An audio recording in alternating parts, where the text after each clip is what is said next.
Obama was willing to pay a steep price in exchange for Army Sergeant Bo Bergdahl.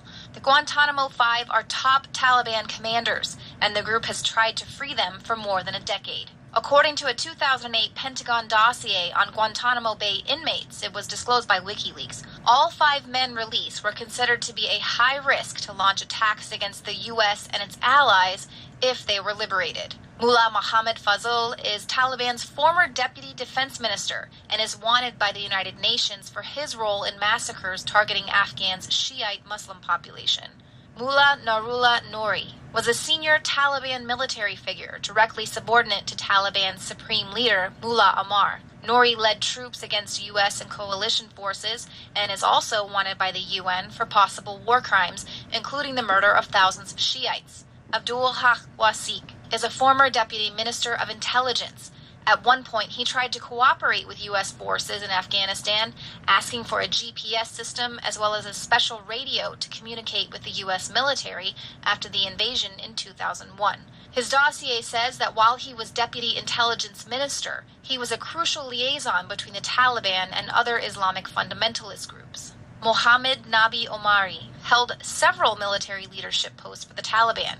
He helped organize the al-Qaeda and Taliban militias that fought against U.S. and coalition troops in the first year of the war. Nabi maintained weapons caches and supported extremist activities by smuggling fighters and weapons. Nabi maintains strong ties to active networks. Khairullah Karikwa, a former Taliban governor of Herat, was considered by the Pentagon's 2008 dossier to be a likely heroin trafficker and a major opium drug lord in western Afghanistan, and he likely participated in meetings with Iranian officials after 9/11 to help plot attacks on U.S. forces. The dossier says the detainee claimed to be a longtime friend of Afghanistan's President Hamid Karzai. According to AfghanistanAnalysts.org, Karikwa is the most senior of the 5 on the list.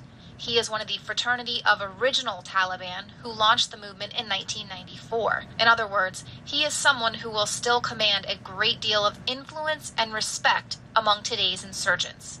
This week's secret diplomacy was not the first time the U.S. government has engaged the Taliban in an effort to negotiate a prisoner swap for Bergdahl's release. In 2011, State Department officials held a series of meetings with Taliban leaders in Doha.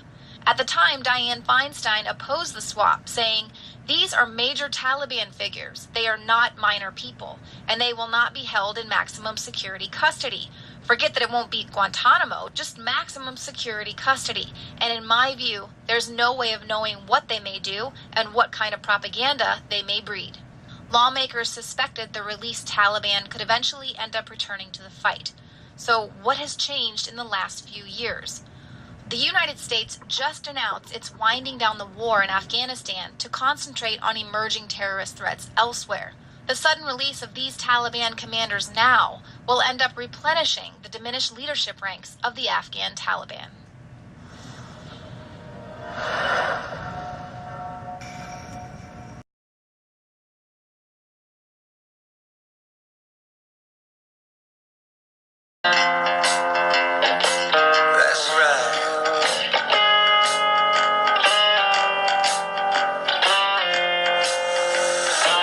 Ago, we made a video compilation about Jay Carney and all the lies. So I figured, why not hear him from the man himself? This is a video of President Obama's broken promises and lies to the country. Enjoy. That's Joe Biggs. The way to make government responsible is to hold it accountable. And the way to make government accountable is make it transparent so that the American people can know exactly what decisions are being made, how they're being made, and whether their interests are being well served. This is the most transparent administration in history. And we don't like federal agents poking around in our libraries in the red states. We'll close Guantanamo. I am less interested in passing out blame than I am in learning from and correcting these mistakes to make us safer. For ultimately, the buck stops with me. $30,000 for every man, woman, and child. That's irresponsible. It's unpatriotic. The last thing we should do is raise taxes on the middle class. You will not see your taxes increase one single dime. You will not see your taxes increase a single dime. I repeat, not one single dime. I believe in the Second Amendment. I believe in people's lawful right to bear arms. And so I respect the right of lawful gun owners to protect their families, I respect that. That means no more illegal wiretapping of American citizens. No more national security letters to spy on citizens who are not suspected of a crime. And as for those programs we do need, I'll make them work better and I'll make them cost less.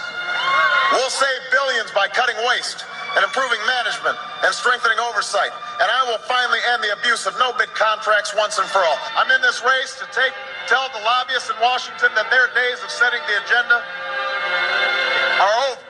That's why today I'm pledging to cut the deficit we inherited by half by the end of my first term in office. Guantanamo, that's easy. Close down Guantanamo. No more tracking citizens who do nothing more than protest a misguided war. Do you promise not to use presidential signage to get your way? Yes. This is part of the whole theory of George Bush, that he can make laws as he's going along. I disagree with that. I taught the Constitution for 10 years. I believe in the Constitution, and I will obey the Constitution of the United States. We're not going to use signing statements as a way of doing an end run around Congress. Wherever and whenever I can take steps without legislation to expand opportunity for more American families, that's what I'm going to do. That's